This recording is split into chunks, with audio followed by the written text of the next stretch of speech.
Oh.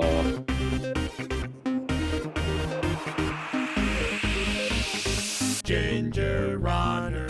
What is up, everybody? Ethan Newberry, the Ginger Runner, here for another GingerRunner.com review. I'm excited about this one. I literally have been running in this shoe for a long time and realized that I hadn't reviewed it yet. But so many people have been curious about it, I thought no better time than right now to review from Hoka 11, from Hoka One One, the Speed Instinct 2. Oh boy, okie dokie, let's get into this. If you remember from a year ago, almost exactly, I reviewed this. This is version 1 of the Speed Instinct. Actually, it's a brand new pair that I've had in my closet because I was saving it for race day. I really liked this shoe. I loved version 1. But what you didn't get to see in that review was what happened after the camera stopped rolling. In the months following, I bought a bunch new pairs of the Speed Instinct, and I don't know if it was just the review sample that I had that was holding up really well, but every pair of the shoes that I bought after that review came falling apart way too soon. I mean, I loved running in the shoe, had a decently wide forefoot, minimal stack height for a Hoka, plenty of plush and cushioning, decent grip. It just had all of these great qualities, except for the fact that it would literally disintegrate after a run. I wore the original Speed Instinct at the Car Geek 12 Hour, placed third. It's a pretty muddy conditions, and by the time I got home, I realized that that brand new pair of Speed Instinct had fallen apart completely.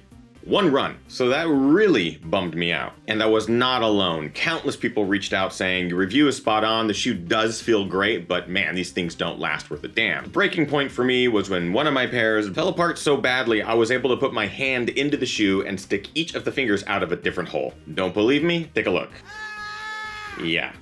Not good. Hoka did end up replacing that pair with this pair, which is unworn. I've been keeping it in my closet in pristine condition for fear that it would melt. That is until Hoka finally released the Speed Instinct 2, which supposedly takes care of a lot of those issues. In today's review, I'm going to talk to you a little bit about what's different, what's changed, what's the same, things that I like, things that I dislike, about the Speed Instinct version 2, which in my opinion is this awesome little kick-ass crossbreed between the Nike Kiger, the Ultra Lone Peak, Saucony Kinvara, Hoka Speed Goat, and even throwing a little Adidas Boost in there too. And for those of you keeping track, of about 68 miles of this pair so far, so that should be a good indicator for me as to how well they're holding up compared to version 1. And they've been on the market for a while, so this pair is not a pre-production pair, but an actual consumer grade grab it while you can at the store sort of version. Okay, here we go. Things that I like and dislike about the Speed Instinct 2. Starting with things that I like. New upper. This was the big breaking point in version 1. The new upper, it's not too drastically different. The materials seem to be really the same. But the layout, the design seems to be holding up a lot better. The mesh is slightly different. The welded overlays take up different locations. They're not quite as cumbersome. Where the upper meets the midsole seems to be holding together a lot better. I'm going to point out that the upper is really the only new addition to the Speed Instinct 2, and it is an upgrade over version 1 in my experience. Midsole cushioning. The awesome Pro 2 Light midsole materials are back in this midsole. Unlike other Hokas, you don't feel completely removed from the ground. These tend to have a lower profile. They still have a decent amount of cushioning, but they're going to give you decent ground feel on trails. But I've had nothing but pleasant experiences in this version, which is very similar to version 1. The outsole, back from version 1, is this interestingly gridded outsole made of rubber that doesn't necessarily hold up long term, but it certainly gives you the grip that you need on those fast descents leaning towards drier conditions. If you're dealing with big, thick, muddy bogs and stuff like that, you're going to need lugs with just a bit more bite. Regardless, I liked it in version 1. It's almost an identical carryover to version 2. And finally,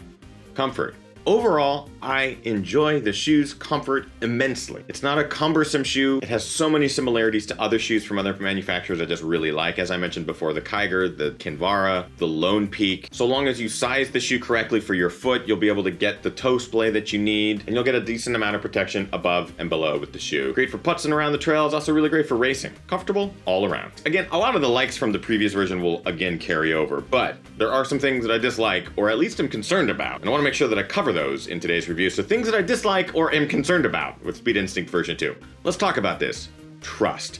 This is an issue that I'm having right now with this shoe. Holding up fine. As I mentioned, over 60 miles, just under 70 miles in the shoe thus far. Compared to the previous version, it's doing much better, but I still can't get over the fact that I have a hard time trusting it. I'm seeing little pockets where there could be some seam breakage here in the upper. Not a total failure like version 1. I can't put my fingers through any holes or anything like that. Whew, boy, but after every run, I pull the shoe off, and with a fine microscope, I'm going over it to see where it's going to fail, where it might not hold up well. And I tell you, that's not a great thing. Hoka, I really hope that you can do something here. You need to gain our trust back, and right now, the shoe is not really doing it. I'll know more 6 months down the line. I just hate recommending people buy shoes that aren't gonna last them for a long time. Sometimes it's just so comfortable you don't even care, but in this case, version 1 left a bad taste in my mouth. Version 2, right now, just, it tastes like fine. Moving on to weight. This shoe gains a little bit of weight.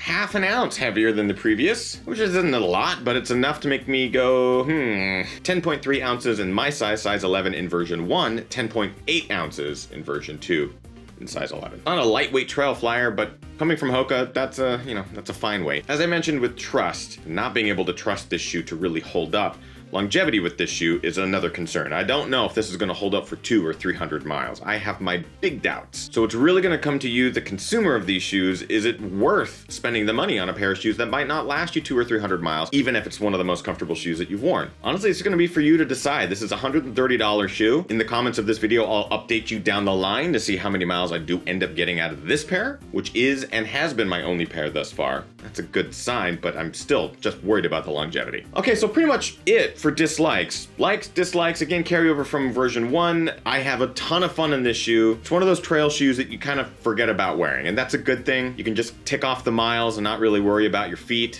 I would like a bit more width up front, be a little bit better lockdown. But you have something like this versus the Speed Goat, also from Hoka, and you have two real solid trail options. I just wish the Challenger was up to par with these two bad boys. We'll see with the new version. But anyway, Speed Instinct 2, it's decent, guys. It's real decent. Okay, so let's get on with the points. For quality, I'm gonna keep it at 4 out of 5, which is the same score that I gave version 1. I will say that now looking back, that should be a 1 out of 5 from version 1. 4 out of 5 right now on version 2.